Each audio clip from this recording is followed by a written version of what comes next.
Gas સિલિન્ડરમાં ભાવ વધારો 60 રૂપિયાનો, મોંઘવારી ઓછી કરવાના બદલે, મોંઘવારી ડામવાના બદલે દિવસે ને દિવસે મોંઘવારી વધતી જાય છે. જે સોનું ચાંદી, જે બહેનોની ઓળખાણ કહેવાતું હતું તે છીનવાઈ ગયું છે. હવે ગેસના બાટલામાં વધારો, જે PM મોદી સરેન્ડર થયા છે, કોમ્પ્રોમાઇઝ કર્યું છે, તેની સીધી ઇફેક્ટ મહિલાના રસોડા સુધી ગઈ છે. અને જ્યારે PM અહીંયા આગળ હતા CM, ત્યારે તેમણે કીધેલું કે બેન દુઃખ પડે તો એક કાગળ લખજો, અમે તમારી પડખે આવીશું. પરંતુ પડખું તો દૂર, પણ બહેનના ઘરમાંથી થાળીમાંથી રોટલો છીનવાઈ જાય એવી પરિસ્થિતિ ઊભી થઈ છે. તો આ ભાવ વધારો દિલ્હી કેન્દ્ર સરકાર થકી થયો છે, જેની ઇફેક્ટ અહીંયા ના થવી જોઈએ. અત્યારે ઘણા પ્રદર્શન આપ્યું છે. જો ભાવ વધારો પાછો નહીં ખેંચવામાં આવે તો રોડ રોકવાના અને રોડ ચક્કાજામ કરવાના અને સ્મૃતિ ઈરાની સુધીના ઘર સુધી જવાનું એ મહિલા કોંગ્રેસ દ્વારા અમે સંદેશ આપીએ છીએ આ સરકારને. અને મહિલા કોંગ્રેસ કદી પાછી નહીં પડે, ક્યાંય પાછી નહીં પડે તે પણ અમે સંદેશ આપવા માંગીએ છીએ. હાય મોંઘવારી, હાય હાય, હાય મોંઘવારી, હાય હાય.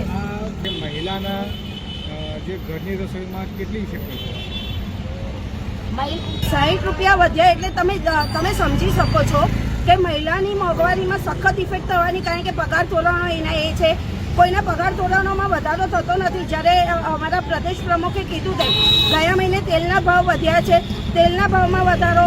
અત્યારે તમે માનશો કે બધા જ સમાજના તહેવારો ચાલી રહ્યા છે. મુસ્લિમ લઘુમતી સમાજના રોજા ચાલી રહ્યા છે, આપણા પણ તહેવારો ચાલી રહ્યા છે. અને તે તહેવારોની સામે 60 રૂપિયાનું બજેટ, એટલે ખાસું એવું બજેટ ખોરવાઈ જાય મહિલાઓનું.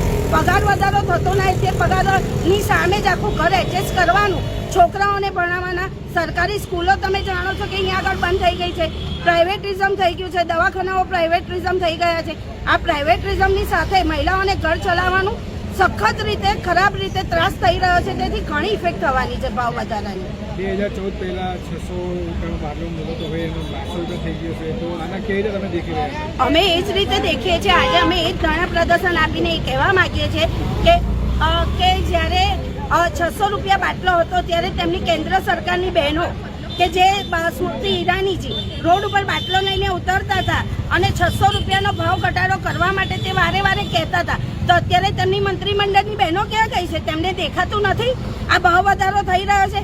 તેમને પોતે મંત્રી બની ગયા એટલે તેમને ફરક નથી પડી રહ્યો. પરંતુ સામાન્ય જનતાનું શું? જેમને ખોબે ખોબે વોટ આપી અને તેમને વિધાનસભામાં બેસાડ્યા છે, તેમને ઉપર કેન્દ્રમાં બેસાડ્યા છે, તેમની બહેનોને આ મોંઘવારી દેખાતી નથી. પરંતુ અમે એક સામાન્ય જનતાની જોડે છીએ અને કાયમ માટે સામાન્ય જનતાની પડખે ઊભા રહીશું.